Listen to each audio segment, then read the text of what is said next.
And first thing you're gonna do is you're gonna need to take these two 10mm acorn style nuts out, and they look like that.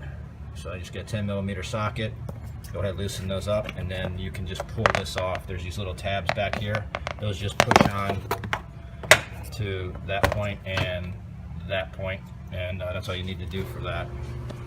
Okay, now that you got the plastic little beauty cover off, now it's time to actually get to the real valve cover.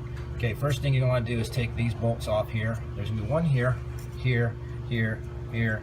There should be one there. It looks like it got broken or something happened to it. Anyhow, take that one off there, and you're going to want to get this. There's two clips back here, I'm sorry. And then you're going to want to take that whole harness and kind of tuck it off to the side so you can get to, so you can see it. There's one there, one on the corner, one there, and one in the middle there, one on the outer edge there, and there's one, I think, underneath here. I haven't taken it out apart yet, but maybe not. Okay, maybe just the corner there, then that one there, that there, and then that there. Those will all be 10mm. When you take these clips off, just be careful because they're old. Like you see, this one's broken. So it's almost sometimes impossible. See, they're just so brittle. So anyhow, just when you do yours, be as careful as possible. Hopefully you can get these to stay on, and don't have to replace these little clips, the connectors I should say. And that's it, just 10mm bolts. Then you'll take a pair of, maybe get your fingers, take a pair of pliers, pinch that, slide that off so you can pull that little breather tube that goes to the intake out. And then this little spring clip here, that's where your PCV valve is, right here. So you're going to want to go ahead and take those off, then you should be able to get the whole valve cover up in one piece. When I pull the coil packs out, and as you can see, the valve cover grommets that go around the valve cover to the block, or I should say to the head, are leaking, obviously, and that's why they were getting a little bit of smoke when they were running this car. And there's a little bit of a miss. Well, I just found the reason. Pretty much 3 of the 4 are getting oil into the plug area, and I'm sure it's running down the threads of the plug and getting into the spark plug itself. So I'm going to pull those out and check them, make sure they're okay. But my experience is they probably won't be very good, so they probably have to be replaced, even though they were replaced maybe 50,000-60,000 miles ago. So I'm going to go ahead and tell them they're going to need to have the plugs replaced too. And I'll clean these up. I think they'll still should be okay. So we'll see.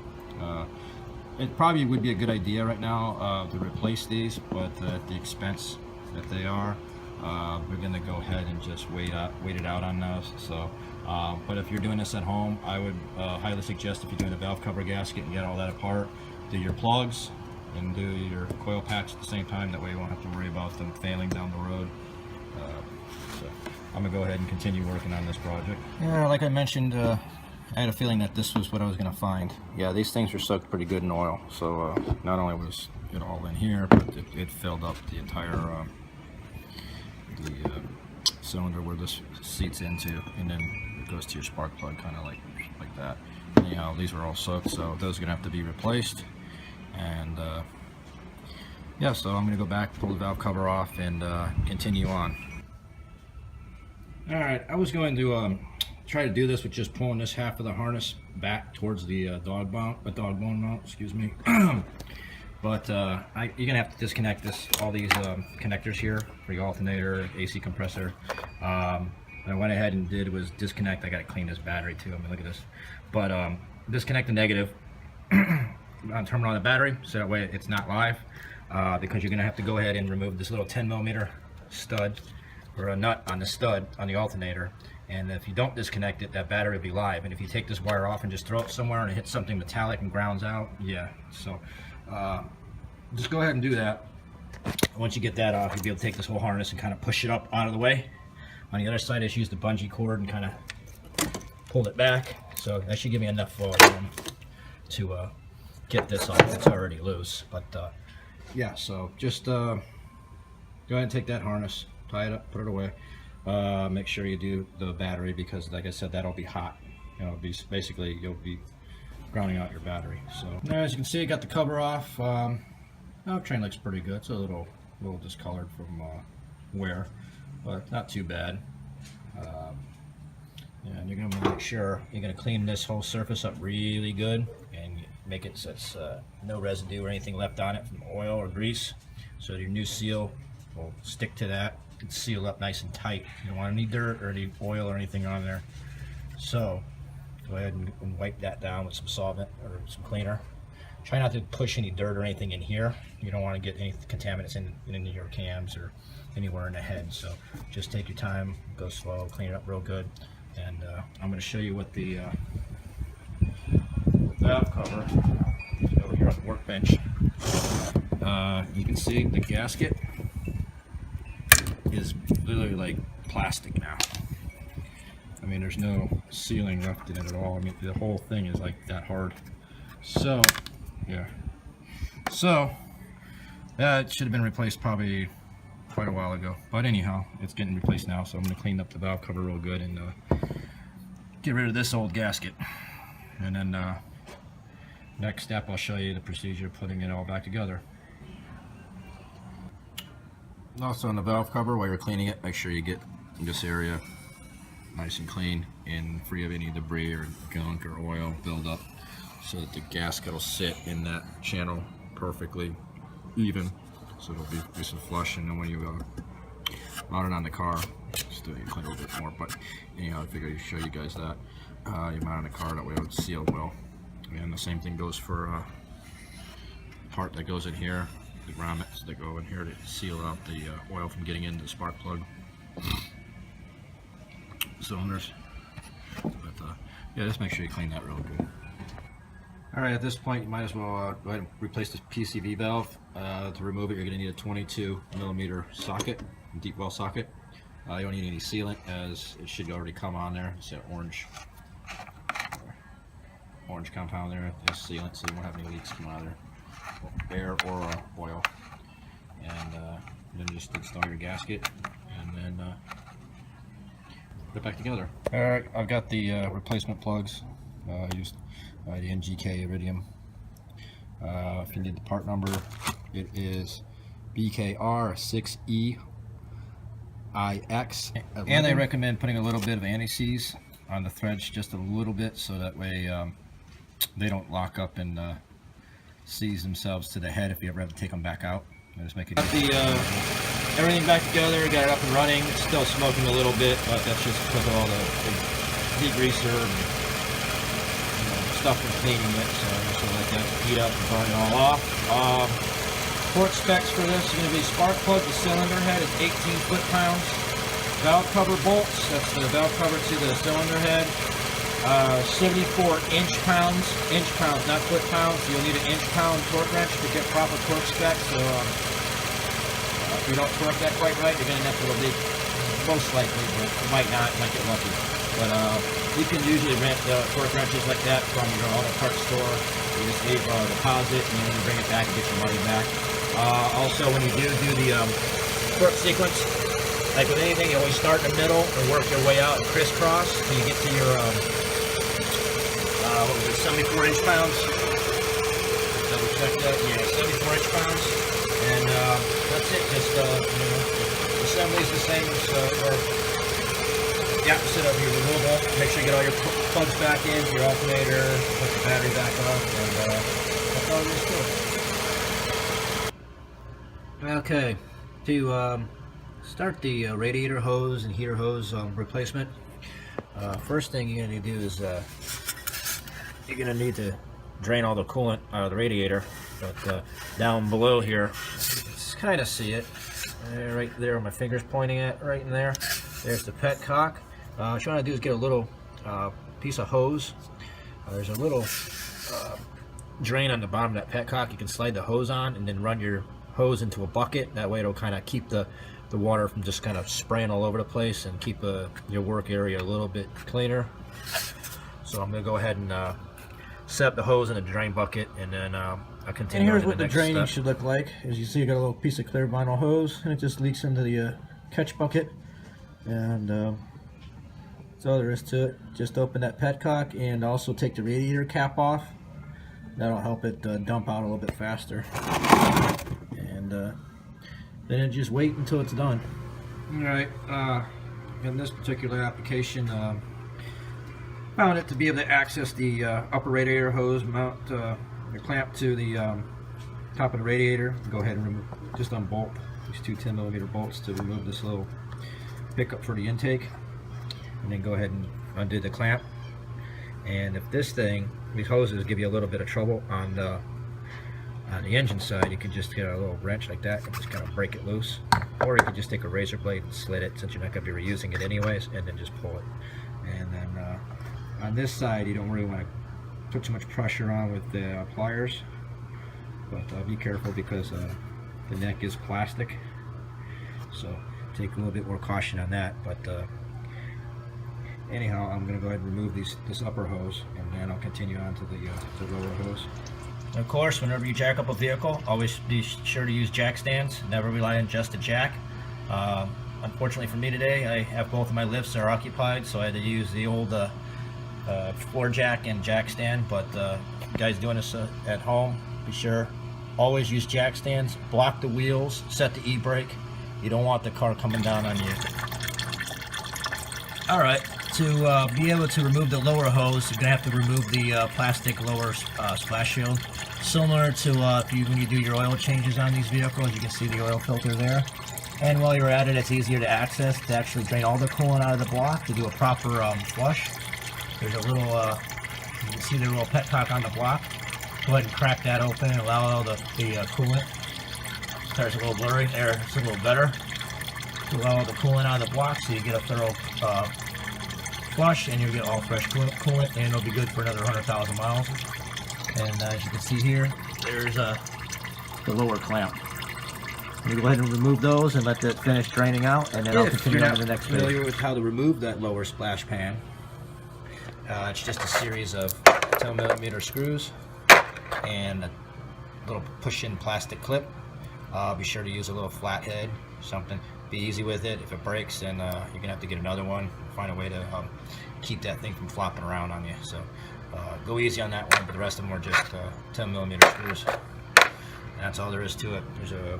This connects there, over there. So I got the sun there, and there. And that's all there is to it. Alright, as you can see, I've already gotten the lower radiator hose removed. Next step on this job, I'm going to go ahead and replace the thermostat, which you should when you're replacing these hoses. Anyhow, it's just two 10mm bolts. Excuse me, get tongue-tied there. Two 10mm bolts, one at the top and one at the bottom. Go ahead and loosen those, which I've already done, and there's your thermostat. And keep in mind that when you put the thermostat back in, put the little pellet, it's lined up with the top bolt. And that's all there is to it. Now this is probably going to be stuck in there, so I'm not going to be able to probably take it out with one hand. Nope. Okay. So make sure you get yourself a thermostat and get the gasket, and you'll be good to go. Alright, on to replacing the heater hoses. You're going to have to remove the air box. So first thing you want to do is take the clamp, and the air hose that leads to your valve cover for the breather. Go ahead and take some pliers and pinch that and pull that aside. Then you're going to want to remove a 10mm bolt there, and then there's one on the back side here, and then a 10mm clamp here, screw. Then you're going to push this little clip for the airflow meter. Set that aside, and there's a little purge valve back here. There's two hoses. You're going to have to clamp. You can pretty much take those off with your finger. The hoses might come off. Yeah, they're coming off pretty easy on this one. So go ahead and pull those aside. And there's also going to be a little electrical connector. There's two of those. Of course, this is on this particular vehicle, but all the other ones that have this engine in it should be fairly similar. Anyhow, all right, I'm probably going to need two hands to get that off so I don't break anything. But anyhow, go ahead and pull the air box up, and then there we go. Release the air box out of the way. And now would be a good time to change the air filter as well. As you can see, this one's pretty dirty, so we're going to go ahead and change that. And then you can see the heater hoses there. Actually, I'm still going to take that connector out. I might take the whole air hose out just to make it easier to get my hands in there. So to do that, like I said, you're going to have to remove that connector and then remove these hoses on, well, not remove them, but just get them off of the thing. They kind of run on a little channel there. Out of the way. They run through there, and there's a clamp. Let me see if you guys can get a good shot of that. Anyway, there's a clamp down in here. Anyway, it's the clamp that goes to the throttle body. It's hard to get a shot, and the way the sun's shining in here, it's kind of blinding the camera's view. So, and then anyhow, after that, probably have to take this battery box out too. I'm gonna do that just to make it easier on myself. There's three 10 millimeters, one there and then two down there. Move the whole box out of the way and release that clamp so you can get that harness out. And then there's a clamp here, right there, and then there's another one below it right down in here, and then that's the two heater hoses. So those will come out, and then at the firewall there's the same thing, just two more clamps. I'll try and take another shot of that once I get all this out of my way so you guys can see exactly what I'm seeing, and you'll have a better idea. If you're going to attempt this repair, you'll have a good idea of what you're facing when you go into the job. Alright, without all the air box and hosing and everything in the way, you can see a little bit better shot of what's going into the firewall. I'm just going to go ahead and pinch these two clamps off. First do the top one so you can get to the lower hose, and then the same thing down here. To get these off, rather than trying to twist them off, I just go ahead with like a box cutter or a pocket knife, and then just cut a little bit into the rubber, and then just twist it and it'll pop right off, rather than trying to fight with them. Especially with those back there, it's a little bit tighter spot. Get your hands in. But all right, I'm gonna go ahead and replace those hoses, and then I'll reassemble everything. All right, give you a little shot at the workbench here. This is what you should end up with at this point. I'm gonna go ahead and show you the hoses. This is why I use Gates hoses. If you look at these, they are like the exact bends as the originals. And Gates many times is an OE original supplier. I always recommend Gates if you can get a hold of them. Now, I know a lot of auto parts stores don't carry them, but I ordered all this through Rock Auto. I order a lot of my parts through them just because they usually have everything in stock, and it maybe takes 2 days to get it to you. So I use them when I get a job where I'm gonna have to use a bunch of hoses and just a whole bunch of parts. I could just go through a checklist and check off